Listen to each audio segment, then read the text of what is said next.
اگر بیٹا علیحدگی اختیار کر لے تاکہ والد کی نافرمانی اور بد کلامی سے بچے تو کیا یہ جائز ہے؟ نیز کیا والد ہونے کی وجہ سے بچوں پر ظلم کرنے کا کوئی گناہ نہیں ہوگا؟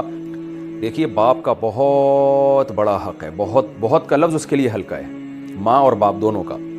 اللہ اور اس کے رسول صلی اللہ علیہ وسلم کے بعد قرآن و سنت نے جس کا سب سے بڑا حق بتایا وہ آپ کے والدین ہیں، ابا اور اماں۔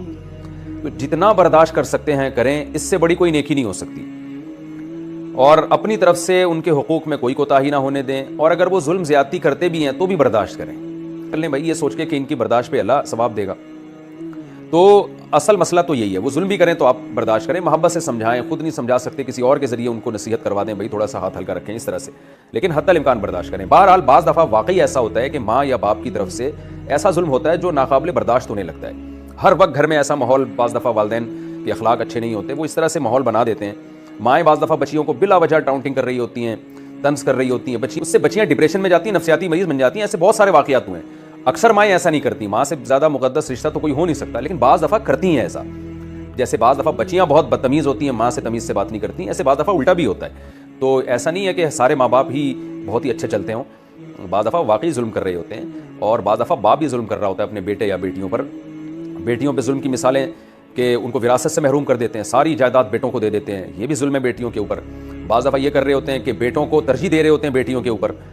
ان کے لیے عید کی شاپنگ ہو رہی ہے، کپڑے آ رہے ہیں، بیٹیوں کو نظر انداز کیا جا رہا ہے، تو بیٹیاں احساس کمتری کا شکار ہوتی ہیں، محبت بیٹوں کو زیادہ دے رہے ہیں اور بیٹیوں کو لفٹ نہیں کرا رہے، یا الٹا معاملہ ہو جاتا ہے۔ بعض دفعہ یہ ظلم ہوتا ہے ماں باپ کی طرف سے، کسی ایک کو زیادہ لاڈلا بنا لیتے ہیں، دوسرے کو ایسے سلوک کرتے ہیں جیسے وہ سوتیلا ہے اس گھر میں۔ یہ سب چیزیں ہمارے خاندانوں میں، گھروں میں ہوتی ہیں کہ ایک کو ذرا زیادہ محبت مل، ذرا کیا بہت زیادہ، اس کے سارے گناہ معاف، اور دوسرا جتنا اچھا بن جائے اس کے ہر اچھائی میں بھی عیب تلاش کر رہے ہوتے ہیں۔ تو حدیث میں تو آتا ہے اعدلوا بین اولادکم، آپ صلی اللہ علیہ وسلم نے فرمایا اولاد میں بھی برابری کرو۔ ٹھیک ہے، تھوڑی بہت اونچ نیچ ہوتی ہے، کوئی اچھا ہوتا ہے کوئی گندا ہوتا ہے، تو لیکن یہ کہ اتنا ڈفرینس کرنا اولاد میں، کہ مائیں کر رہی ہوتی ہیں بعض دفعہ یہ کہ ایک بیٹے کو اتنا محبوب بنایا ہوا ہے صرف اس لیے کہ وہ کما کے لا رہا ہے، دوسرا بیچارہ کمانا چاہتا ہے، نہیں تقدیر اس کا ساتھ دے رہی ہے، نہیں کما پا رہا وہ، تو اس کو ایسے نظر انداز کرتے ہیں جیسے یہ تو کسی کام کا ہے ہی نہیں، وہ ڈپریشن میں جاتا ہے، ساتھ سے کمتری میں جاتا ہے۔ بعض دفعہ یہ بھی ہوتا ہے کہ ماں باپ اپنے بچوں کو خود ایک دوسرے کے خلاف لڑوا رہے ہوتے ہیں، یعنی یوں کر رہے ہوتے ہیں ایک کے سامنے دوسرے کی اتنی برائیاں کہ اس کو اس کے خلاف کر رہے ہوتے ہیں، حالانکہ ان کا تو کام ہے اولاد میں محبت پیدا کریں۔ تو یہ سب چیزیں ہماری سوسائٹی کا حصہ ہیں، تو یہ ظلم ماں باپ کو نہیں کرنا چاہیے، اولاد میں برابری کرنی چاہیے۔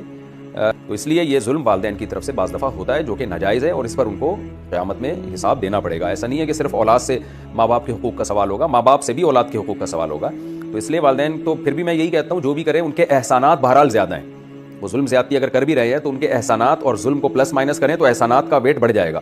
لیکن پھر بھی اگر کہیں اس طرح سے بہت زیادہ ناقابل برداشت معاملہ ہو جائے، ظاہر ہے انسان ہے، پتھر کا بنا ہوا نہیں ہے، گوشت کا بنا ہوا ہے، تو اس لیے ایسے موقع پہ ریزرو رہنے کی اجازت ہے، تھوڑا سا ریزرو ہو جائیں، ابا سے تھوڑا سا کنارہ کشی اختیار کر لیں، تھوڑا کم ملاقات کریں، اور دوسرے طریقوں سے پھر صلہ رحمی کریں، یعنی پیسے کا تعاون تھوڑا بڑھا دیں، یا اور کوئی اور جسمانی خدمت، کوئی بھی ایسی خدمت کر لیں جس سے اس کی تلافی ہو جائے۔ تو بہرحال خلاصہ یہی ہے کہ واقعی اگر والدین ظلم کر رہے ہیں اولاد پر اور ناقابل برداشت معاملہ ہونے لگے تو فتنے سے بچنے کے لیے اولاد کے لیے کنارہ کشی اختیار کرنے کی گنجائش ہے۔